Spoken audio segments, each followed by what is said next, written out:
Welcome to Le Corner, La Source's digital show dedicated to the sport and entertainment industry. Every 2 weeks, we invite a professional to share their experience, background, and challenges. The sport industry moves fast, and having their insights is the best way to keep up to speed. Welcome to Le Corner.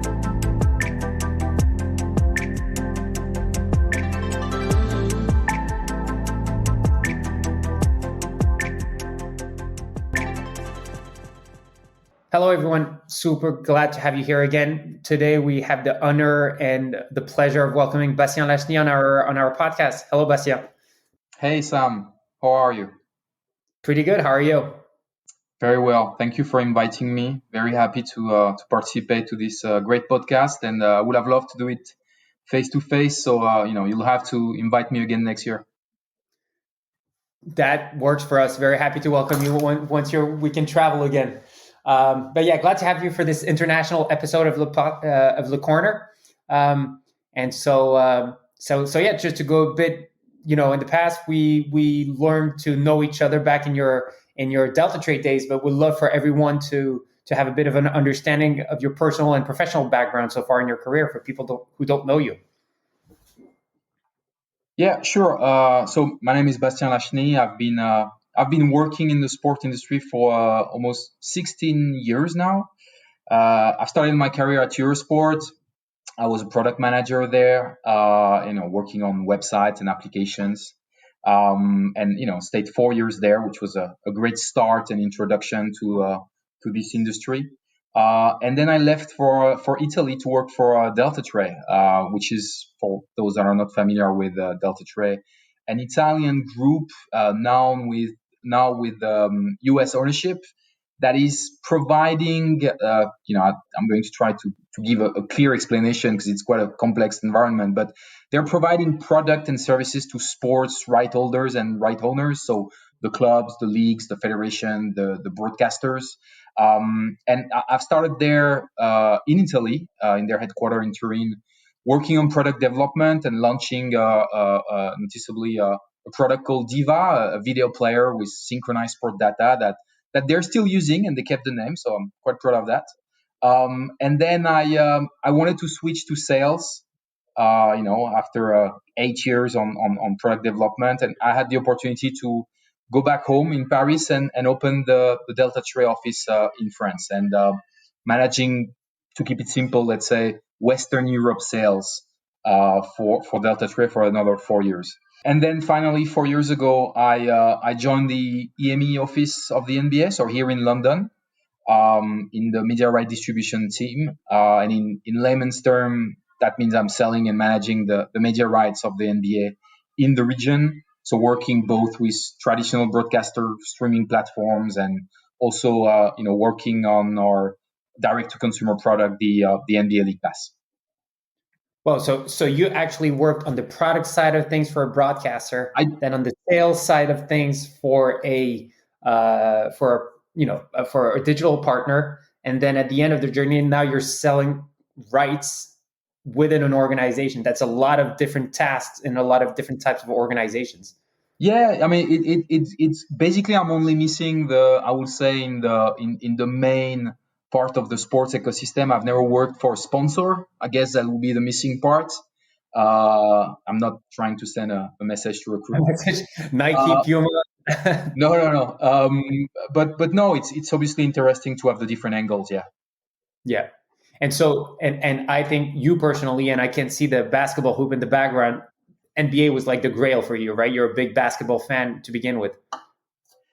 Yeah, I mean, I am, and I quickly realized as a kid that I wouldn't make it to the NBA as a player for obvious lack of talent and physical attributes. So that was the next best thing for me to work at the NBA. And the funny thing is that when I was starting at Eurosport, I was invited. I did a small deal with the NBA at the time, and I was invited to a game in Paris. One of the Paris game, but preseason game. I think it was Spurs Maccabi Tel Aviv, and I was invited to the party afterwards, and I was, incredibly. I mean, it was like being in Disneyland for me.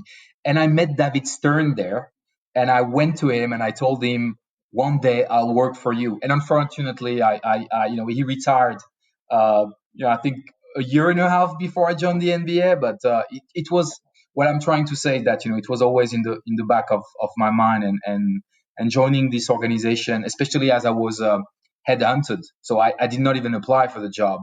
Was it was like a dream come true. And when you start at the NBA, for some people it doesn't make a difference because they're not fans. But when you arrive on the first day, you have a jersey with your name on the back, all that sort of little thing that were just great for me. But then obviously you have to deliver and be a pro, and put the fan in the back seat. But it's a great environment, and yes, it was kind of a dream come true.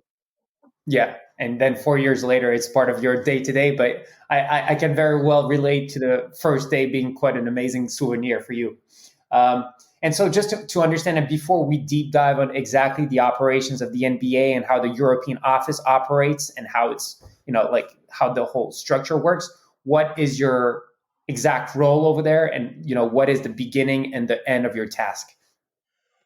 So in a nutshell, I'm selling the NBA media rights in the Europe and Middle East region, and the NBA does not sell rights via tenders like UEFA or FIFA or any major football league will typically do. We have direct discussions with all the major players of the market, and that's how we attribute our rights.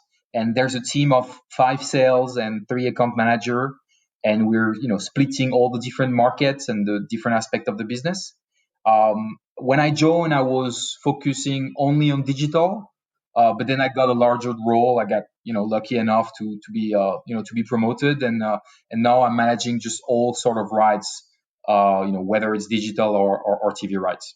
Interesting. And just to understand, so that means that there's more your team outbounding the different right holders and broadcasters in the different regions, or when you're in the position like the one at the NBA, it's actually those broadcasters that do the original reach outs. How does it what's that's a very good question. I think that my life and my work, my job is probably very different to those of right owners that will be a little bit less premium. We do sell rights, but yes, there is a large part of reaching out from the broadcasters. So because the brand is so valuable, it clearly makes our life easier, and it's not like I have to do cold calls to broadcaster to pitch why they should need our rights. But also it's a small market, so it's easy to identify who are the major player, but very often we do receive some interest proactively from the broadcasters. Yes. Yeah, so it's actually an interesting one because it's more about strategy and exposition. I'm assuming obviously there's the monetary component, but and I guess the broadcasters' offers are often related on what they understand of the overall value that they can create around the rights that you're selling to them. But I'm assuming it's a more fun job than the one of chasing or very simply running tenders. Yes, and there's a big strategic aspect indeed, and there's a lot of variety also in the discussion we have and in the dynamics of each single market. I mean, we manage more than 40 partners in the region. We cover 47 countries, 36 languages. So we keep ourselves busy, and you're not going to sell the rights the same way on let's say in a territory like the UK. And a territory like the UK that is not a basketball market per se, but where still there's a big affinity with the brand from more a lifestyle and fashion perspective. And in the Balkans, let's say, where basketball is a religion, and it's all about the game itself, and they have like 15 local players, so that's different dynamics clearly. And then, in any media right discussion that's not specific to the NBA, if there's competition or not on the market, it's going to dictate your strategy as well for obvious reasons. Yeah, for sure. And so in general, so the headquarters of the NBA offices are based out of London. And so what do you operate from London? What is done centrally from the US and what is handled at the European level by the London office in general? You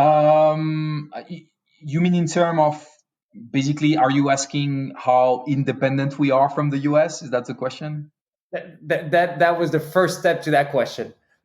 No, I mean, we have a very high level of autonomy on a day-to-day basis. But, we have a very strong brand, which means that we're extremely careful about, how we're commercializing this brand, which means that we have processes in place and regular checkpoints with the US so that ultimately, they have to give the green light when it comes to the business deal.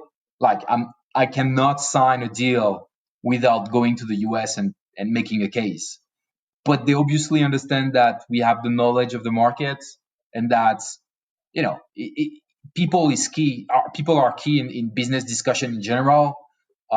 So having the local knowledge of the market, having the personal knowledge of the people you're dealing with is very important, and they trust us on that. So I don't feel like it's that centralized, at least from my perspective. Yeah, you have the autonomy because obviously the NBA are putting together European office with high level people that have a better knowledge ultimately. And so as long as you defend the case in the proper manner, they just follow I'm assuming they follow your recommendations and then add on top of that additional layers of value that they see from a centralized standpoint. Yeah, no, and they can challenge us, and they can sometimes bring a more global picture. Like, there might be some strategical aspect of a discussion because of discussion happening in the US that we might miss from the region. So then they will share this information and we'll just collaborate to ultimately reach the best goal for the NBA as a whole in every given territory. And so was your other, I'm sorry, the other part of the question was about like the reasoning with having an office in London? Yeah, just in general, like how big is the office in London and what's the global mindset of the NBA around the size of the office in London? Sure. So I think that first, let's start with maybe a little bit of history on the office. The first thing to know, I don't know if you probably know, Sam, but the office was in Paris initially. I think, if I'm not wrong, I didn't double check that, but I think that it was the first international office of the NBA in Paris in the late 90s. And it was really just 10, 12 people that were there. So it was not the same as today, where we are almost 70 people. 60 people in London, and actually 10 in a smaller office in Madrid. And we moved to London, I think, 15 years ago. And now we have all the function represented. Media distribution, licensing, fan engagement, events, basketball operation, and all the more classical, support function like HR, finance. And I think that our previous commissioner, David Stern, that I know you knew, really had a vision that there was, and God, he was right, that there was great potential for development internationally for the NBA. And now today we have 12 offices across the world. So this is something we're replicating everywhere. And why Europe? I think it's, Europe is important to the NBA at many levels. But I think the most important two things probably are what I will call, talents, grassroots, like the players themselves and the game itself. And then there's a business aspect. And I think you need to have resources in the region to nurture both of these aspects. So as you can imagine, I won't share the revenue numbers, but we have very healthy and growing business in the region. And about the game itself, at the start of the season, just for reference, we had more than 60 European players in the league, which is by far the biggest regional contingent outside of American players. And we had, 6 European players that were all stars, like, a couple of weeks ago. 10 European players that was selected at the last draft. So these are numbers that speaks for themselves in terms of the importance of the region from even just for like a game perspective. And it's a virtuous circle in the sense that the more player are going to have, the more local interest is going to generate, the more business, and the more we're going to invest in the region, and so on. Yeah, and it's true that when you think about it, and for us, it's normal that the NBA and basketball in general has such a strong space in the ecosystem, just because we feel like it's been there forever for the people of our generation. But when you look at what the NBA was in the 1960s compared to the other American sports, and how the other American sports are having a very tough time developing in Europe, that's where you realize the genius behind somebody like David Stern and how he created that brand and made it international and had basketball grow just as a general sport. And actually, I didn't know that their first office was in Paris before you said it. But now that you tell me about it, everything connected, because they had that match in the 1990s. I think it was 1994, but it's the McDonald's, the McDonald's Open. Sorry? The McDonald's Open was the exactly with Paris Basket Racing in it. And I remember that, and there was Disneyland, and like in that period, like from a marketing standpoint, that was huge. Like when you take a look at it and what has been done since, that's just one of many events. But that was huge back then in terms of the vision that David Stern brought to the industry, right? Yeah, he changed the league forever, and everybody that works at the league knows that. You were talking about the 60s. I'm not going to elaborate on that, but let's say that in the 60s, the NBA finals were on replay. They were not even on live television, and we had huge issues with like drugs, for instance. Exactly, there was a huge drug issue in the NBA. Economically, it wasn't working that well. There was competition from the ABA, the other league. A lot of things were, it was not a fully functional league at the time. And actually, I don't know if you're aware, but we're celebrating our 75th birthday next season. We're in a good place now, I think. Yeah. And so beyond what you explained so far in terms of the European strategy, and obviously you have the yearly games that used to happen in London that are now happening in Paris, not last year for the circumstances that everybody know, but what's the digital importance in that whole European development? Like what are the most important topics that you're covering with the digital and the rights in general? To develop the sport, the visibility of the sport in the region? Like, what's the big strategy around that content? So from a first, I think it's important to mention that there's obviously a challenge that we face and that our fans face in Europe is the timing of the game. 95. I'm surprised actually when I see the European leagues, how they adapt to the Chinese market and the different markets by moving around the different times of the games. It feels like the US the NBA isn't doing that as extensively, which is a bit of a shame from a European perspective. Well, trust me, it's a lot better than what it was 5-10 years ago. 95% of the game are in the middle of the night, but we now have, like, last season there were 48 regular season game that were in prime time European time. So we have this initiative called the NBA Sundays and the NBA Saturdays, and we have so pretty much a game every Saturday and a game every Sunday, sponsored by our friends from NBA 2K, that are available to our fans at decent times in Europe. But that's obviously a challenge. But I would say that that's the reason why digital is so important for us, clearly. And that's the reason why we have to approach the European fans differently, because the consumption of the content is just not going to be the same. And which is why also the NBA League Pass is an important part of our strategy. And which is why also everything that we publish on social is a very very important part of our strategy. Yeah. And beyond, so actually to get back to the NBA League Pass topic, that's obviously a platform that you put a lot of effort into.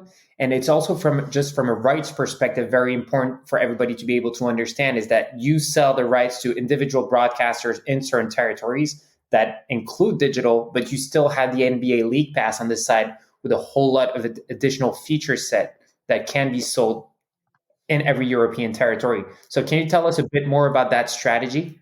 I think it's worth mentioning that we've launched the NBA League Pass in 2007, I think, in Europe, so almost 15 years ago, and we were really innovators from this perspective, and the groundwork that was done at the time. I was not part of the NBA at the time, but it's certainly helping us today to have our broadcast partner accepting our direct consumer offer. Um, and because I know for a fact that some of our colleagues that have launched, recently some services, a good example I think is Formula One, have faced serious hurdles in their discussion with broadcast partner. Yep. But I think that we're in a different spot, and we absolutely believe that both the content that is managed by our broadcast partner and the league pass can coexist, um, because the positioning is very different, because we have 1,300 games per season, including the playoff and the finals, and that the average partner usually broadcasts between 100 and 200 games per year. So he has the greatest game usually, and he's localizing them, and he's offering them to a sport fan that buys a multi-sport offer at usually a very competitive price, right? Right. While on the other end, the League Pass is the only destination where all the games are available. So it's more for the hardcore NBA fan that wants more flexibility to watch all the games of a single team or just several games every night or every morning. Um, and the pricing is more premium, and there's limited localization of the content. So if there's cannibalization, I would say that the only risk of cannibalization is the broadcaster cannibalizing League Pass, not the other way around. And also, there are many European markets where we actually work with the broadcaster to promote League Pass, by offering exclusive discount to their subscribers, for instance, or additional free trials, which make it even less likely that you're going to have any sort of cannibalization. So the NBA League Pass is a very important part of our strategy. It's here to stay, but we do believe it's part of the ecosystem and it can coexist with what the broadcaster is offering, because it's just a very different proposition. Yeah. And just in general, from what I know, at least the broadcasters are literally playing the content in a digital format. So not doing a lot of additional work on top of the content that you're delivering to them digitally. But on the NBA League Pass, you have all sorts of functionalities and also micro payments and, like really pushing the limits of what can be done in digital. What's an initiative you're proud of that's available in the NBA League Pass and that you believe created a lot of value for the core fans that are taking the NBA League Pass? So, I mean, there's a couple of things, but it's we obviously, from a packaging perspective, we're trying to offer a multitude of entry points. It's the whole the good old funnel theory. You want the maximum of people to enter the funnel, even if it's for a small transaction. So, which is why we've put together this more, we call them transactional packages, which is like you can buy 10 minutes of access to the product. You can buy just 1/4 of a single game with a dynamic pricing, which is pretty innovative. But from a product perspective, as a user of the League Pass and as a basketball fan, I think that the experience, in terms of like the ability to select the commentary that you want. So in a typical game, you can pick if you want the national broadcast commentary. You can choose the home or the away commentary. We have additional set of in language commentary, or betting oriented even are coming on some territories. So there's a really a large variety of personalization that you can do. And then the product itself, and the additional data panel, all the live stat of the player is just it's just a very advanced experience that you have as an NBA fan. So I was a subscriber before I joined the NBA, and the product is getting better and better. And actually, in the coming years, it's we're going to even accelerate when it comes to the League Pass, and in the next couple of years, you'll see a full rebranding of the platform, and it's something we're very excited about. Yeah, that's definitely a very exciting point. And you were saying, as a fan of the NBA, you were consuming the NBA League Pass. I've experienced for the first time like Canal Plus using our live tools on their platform and being a consumer of the product that I was actually representing on the market. And I have to say that's quite a very exciting moment in an individual career. Absolutely. Yeah. And so taking another step back also just from the digital and more deep diving into, for example, per territory strategy. France is a big territory for the NBA. If I'm not wrong, it is the biggest one. Is the most is where there are the most NBA fans and one of the most dynamic markets for the NBA. How do you actually reinforce that dynamic? Make sure that you keep creating that bridge so that there's more and more people interested, more and more consumers of the NBA, more and more players in the draft. I know there are also big events like K54 that are, have taken a strong place. How do you support those kind of initiatives? Like how would you say you make help with the success of a region like France when you're the NBA European office? I mean, so first of all, I think it's fair to say that France is indeed one of the most, interested, engaged country, but that's not necessarily the biggest one. Is it not? Which one is it?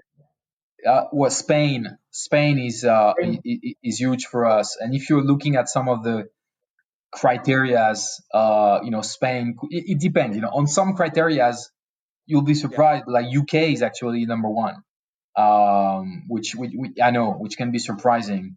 But yes, France and Spain, let's say, are the two biggest one, and then it's UK, Germany, Italy are not far behind. But to answer your question, there are obviously some synergies. But we don't have a strategy where we're trying to have our hands on everything that is happening. There's a strong community in the basketball and NBA fan ecosystem in France, and K54 is a good example of that, where we're not necessarily involved or very likely, just because but obviously there are some players coming over and stuff. Yes, but that's not even something we're facilitating. It's a Nike event, so that most of the athletes that are coming are actually Nike athletes. We're happy to help if needed, but whenever something is becoming an NBA official event, maybe you're not going to be able to do the same thing. So K54 grew up without us, and they're doing great for the love of basketball in France. So we're really happy about it. And if there are some synergies and opportunity to partner, we will do it. But it can also be that they're doing their own thing, and it works very well. I mean, it's a very good event. But to come back on what you were saying earlier, we obviously not taking Europe as a one single monolithic territory. We have different strategy depending on the level of development, the maturity, the basketball affinity level of each market. And that was I was saying earlier. I mean, you're not going to have the same discussion in the UK, where it's more a culture thing, and they have like one NBA player, and I'm pretty sure that 99.99% of even the basketball fan in UK don't know who this player is. His name is OG. Is it still Luol Deng? No, yeah, it was, but he's been retired for like 5 years. Come on, Sam. I don't know. He's not that old. He could still be playing like 12th man on a team, and I wouldn't know about it. Fun story. Luol Deng is actually still paid by an NBA team. Like his contract is still going on, but he's been out of the league for like 3 years. But It was you know, it was five. If it was 5 years ago, 1 minute ago, now it's 3 years, and now you're going to tell me that was right before coronavirus. no. But so you know, I was saying the opposite example is like the Balkans. You know, where it's basketball is the religion, and you have like 15 players. So we wouldn't need a European office if that was that simple to tackle the European markets. But and even from a pure media perspective, you know, even if a Sky or the Zone have a presence in more than just one territory, none of them has a large enough pan-European presence at this stage. And we have more than 40 different partners, and that's just the media side of the business. So we're trying to we're trying to work in coordination with whatever basketball ecosystem exists in the territory. But it's really a market by market approach. And in France, we're working with some of the main influencers. We're obviously going to work with our broadcast partner on some initiative. We're going to work with sponsors. But it's also great, I think, that there's a parallel world where we're not directly involved, and that is just helping to bring the love for basketball and the NBA in this country, and that's definitely happening in France. Yeah, interesting. And one last question on that exact, the European office and the NBA. One of the things, and it's kind of tuned down now, but I remember not so long ago there was this discussion about the NBA having an international franchises. Yes. Where are we at with that conversation? So I think that as an NBA fan, I've been hearing that for 30 years. Seriously. Wow, that makes you old. Yeah, no, I am old. We are bringing the NBA to Europe and to other parts of the world on a regular basis with our global games program. And the Paris Games last year was the first regular season ever to be played in France. And even if the current crisis didn't allow us to be back in Paris in January, we'll definitely be back in Europe, in Paris and elsewhere soon. Now, to have actual local NBA teams, and this is just my personal opinion here. I don't know what you will have to check the last Adam Silver. Every time Adam Silver is coming to a game in Europe, somebody asks the question. So you can check what he answered last time. What he said last time. But my personal view is that you need a lot of different planets to align to make that happen. To have an NBA team, you need an arena that complies with the NBA standard. You need a market that makes sense from a fandom and a business perspective. You need to carefully evaluate the multiple impacts that it's going to have on the format of the competition, the schedule, and so many other things. And that's a very important point for us. You need to think about the player health, and that's an absolute, that's a priority for us. I mean, we know that yes, going from Paris to New York is not that much different than going from LA. But it actually is. It actually is. There's like more. You're going to have a 7 hours, 6 hours time difference versus only 3 or 4 in LA. So all these elements, and so last but not least, you can't forget that the average value of an NBA franchise today is above $2.2 billion. And all this element, plus the fact that we have, FIBA and EuroLeague are managing very successful competition in Europe already. We're friends with both. They're not necessarily friends with each other, but we have a good relationship. They don't have a choice but to be friends with the NBA on their end. Sorry? On their end, they don't have a choice but to be friends with the NBA. But yeah, the long story short is that it's not an easy one to answer and to put in place, which doesn't mean it will never happen. Trust me, I'd love that to happen, but it may happen someday, but it will have to come in an environment and in a place where we're we're 100% sure, because like we want to do it well if we do it, and I don't think we want to do something that will be just like a sort of a just like a bad version of our product. So that, but you still believe that it will happen sooner or later? I hope. I didn't say I believe that it will happen. I say I hope. And at this stage, that's what it be. But it can take different forms, But there's it just again, it's been 30 years, so I wouldn't like put my money on the fact that it will happen in the next 10 years. To be perfectly honest, but it's not a complete lunacy to consider it. It just have to be looked at from a realistic lens, I think. Yeah. And so moving away a little bit from the more NBA topic and deep diving in your early loves of digital, leaving aside the broadcast media rights, the linear rights, I mean. What is exciting to you for the upcoming years in the digital space? I think you're interesting. You have a particular interest at the NFT side of things these days. Yeah, I mean, that's what everybody is talking about. I'm trying to buy my virtual card. I've been unsuccessful so far. Are you invested in? I'm trying. I'm trying, but it's tough. There's a very long. The week I've tried to connect, it was not even possible to create an account. The platform was like, well, there's too many people. You have to wait. And then every time there's a release of a new package, you're going on a waiting list randomly put together. And last time I checked, there were, I think, 70,000 packages, and there were like 500,000 people waiting for it. So that just gives you an idea of how crazy that thing is. But just to come back to the question, I mean, people that tell you that they know where the market will be in 10 years are, yeah, 2 years away is hard enough. Yeah, I mean, ask.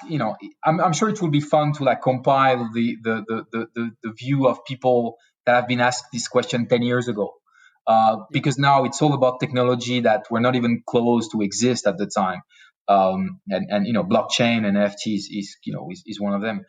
We're at the beginning of a process where digital consumption are already part of people's life, and we've seen a few industries that have been turned upside down, I think, by it, like music and the music industry and the movie industry are a good example. I see us continuing to push the boundaries of innovation in how we broadcast our games and how we engage with our fans with the advancement of like 5G technology, virtual or augmented reality that are topics you're very familiar with, obviously. We've also always said that 90% of the NBA fans will never step foot in an NBA arena. So it's absolutely essential for us to continue to deliver localized and engaging content to our fan, and get in a place where using this technology, consuming the content with a great application that is offering you, as I was saying, different type of commentaries, camera angles, synchronized stats. Is basically, as close as it gets to the real thing and give you the impression that you're first row in an NBA arena. And I mean, there's always a topic in our industry, and they've been for 5-10 years, frankly, probably at least 5, maybe 10, about where the market is going. And if you're going at any of the trade show for the last 5 years, there are at least one panel called the OTT Revolution. But the reality is that, and I'm not going to those anymore, frankly, because the reality is that it's not as simple as, pay TV is not going to die overnight and like new OTT platform will take over coming out of nowhere. I think there's a lot more nuance. And that, like the latest NFL deal is a great example of that. Like Amazon has gotten a package, but the traditional broadcaster are very much still in the game, and it's an 11-year deal, so it will be like that for 11 years at least. It's just that the traditional broadcaster are smart, and they are morphing into a proposition that is obviously giving a large part to streaming technology and online services. And but NBC has Peacock and ESPN has ESPN Plus, but it's not a black or white situation. And then you need to throw in the direct to consumer aspect of it. That actually for the NFL part is actually completely out of it. Like they're not going to operate a Game Pass in the US as part of this agreement. So we'll see where it goes, but I just don't believe. Also, because if you look at the growth and the revenue curve for let's say traditional linear television and OTT, obviously the OTT is growing like crazy numbers. But if you look at the actual revenue generated, it's still 90% of the money is on the paid TV side. So I don't know. We'll see what happens. And no, you disagree with that? No, I don't disagree. I was wondering the 90-10 difference. I think it's probably reduced now. It's not as big, the difference between digital and broadcast. But I was wondering if you had official numbers or if it was an estimate of numbers. But I felt like it was we were closer to the 80-20 or 70-30 than the 90-10 at this stage. 70-30, I think, is a stretch. But even if you have 70-30, yeah, it's still massive. And even if you have even if you have 30% that are generated by OTT, how much of that is actually generated by ESPN Plus, by basically traditional broadcasters that are just delivering on a different platform? You know what I mean? Yeah. And everybody was waiting for the GAFA to just kill everybody in the sport market, and it just didn't happen. Amazon, yes, has an NFL package and it's massive. They also have a Premier League package. They also bought the French Open rights in France, but Facebook didn't do anything. YouTube didn't do much. It's a different purpose. TikTok doesn't seem to be interested in live program at this stage. Everybody was waiting for Netflix to make a move, and they didn't so far. So it's not black or white, and it's not. The revolution will take time. That's the point, I think. Yeah. And just to come back quickly to Top Shot and the NFT craziness. It's just fun because I don't know if you're aware, but collecting cards. I've been existing since 1948. That's the way I was hooked to the NBA. Actually, is collecting those cards.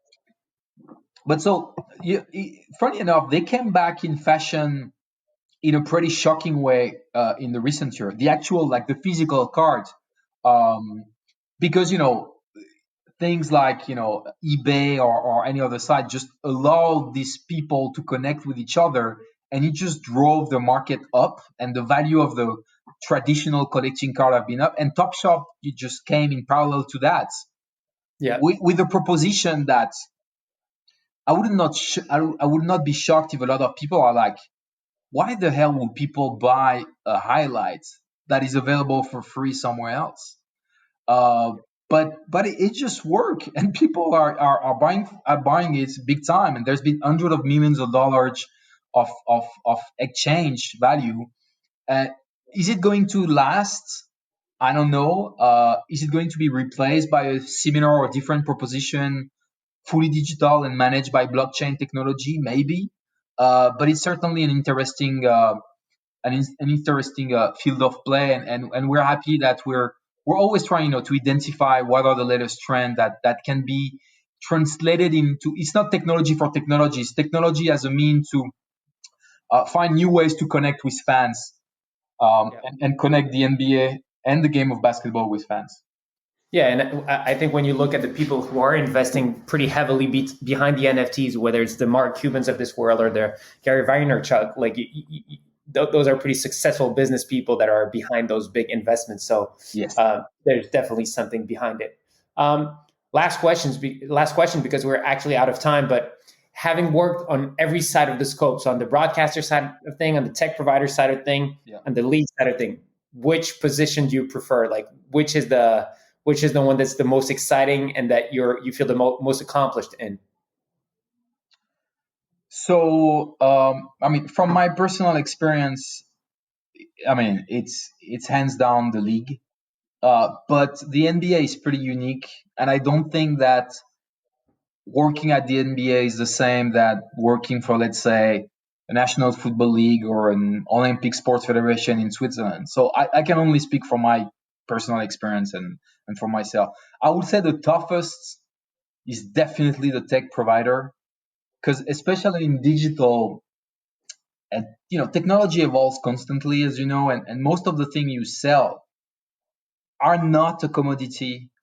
I've not been around for decades, so there's a lot of inherent risk to it, which is something that a lot of people, even in the industry, don't necessarily grasp.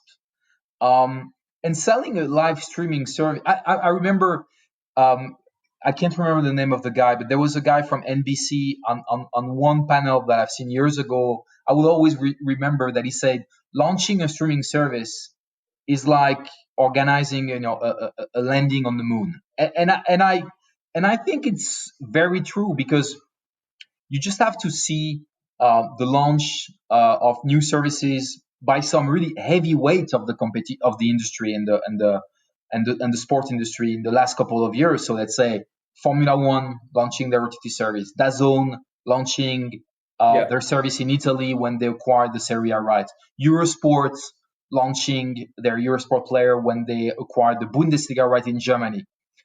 The common point between these three, that they're all great company, they know what they're doing, they're solid, and guess what? They all had terrible issues when they launched, and they were absolutely trashed on social networks by fans that are expecting things to work like Netflix, except that anybody with a little experience in this business know that it's just meaningless to compare it to Netflix. It's just managing live and live sport in particular, where basically you cannot rehearse.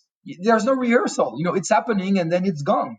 It's a unique challenge. So I love my experience on this side of the business. I've learned a lot, but I sleep so much better today knowing that I don't have to wonder, oh, damn, is my product that I sold to this guy going to work? Yeah.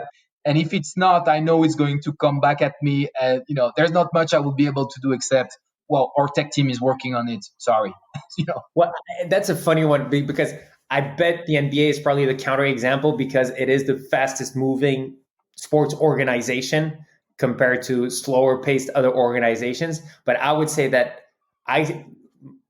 my thrill in the business is actually that excitement of knowing that OTT is hard, and launching a product is hard, and making sure that you can scale and develop the business is hard and keeps you awake at night. But it also keeps you it feels like it keeps you very alive compared to being part of a huge team where you're only a small element of it, right? And which is, I think, we have a very interesting podcast series around entrepreneurship that I invite everybody who's listening to listen to. And I think that that's what drives a lot of the excitement of the entrepreneurs out there launching those products, even though they're hard, because the excitement of succeeding at some point is very rewarding. Yeah, absolutely. Maybe I'm just too old for this, Sam. What can I say? That we're back to that same point. You live the excitement, and now you're in your comfort zone at the NBA. Yeah, now I'm more, just like focus on, delivering our strategy in the region, and bringing the NBA experience to fans, creating opportunities for boys and girls to play the game, and making the game more accessible, and delivering it to localize audience here in the region. And it's also very exciting, to be honest, and it's I'm very, very happy about the mission. Yeah, it's a very different job, and I think it's. I've spent 8 years on the other side. It's only been 4 years. Maybe if we've talked 4 years from now, I'll have a different view. But so far, so good. Yeah. Once you'll kick the children out of the house and you're back to fully focused on your career. Bastien, it was a thrill having you here. Thanks a lot for participating to this International Low Corner episode. Thank you so much, Sam. Take care. Thank you. Thanks everyone for following us. As usual, very keen if you can go and like on the different platforms, talk about the podcast around you if you liked it, and see you soon for our next episode. Bye-bye. Le corner.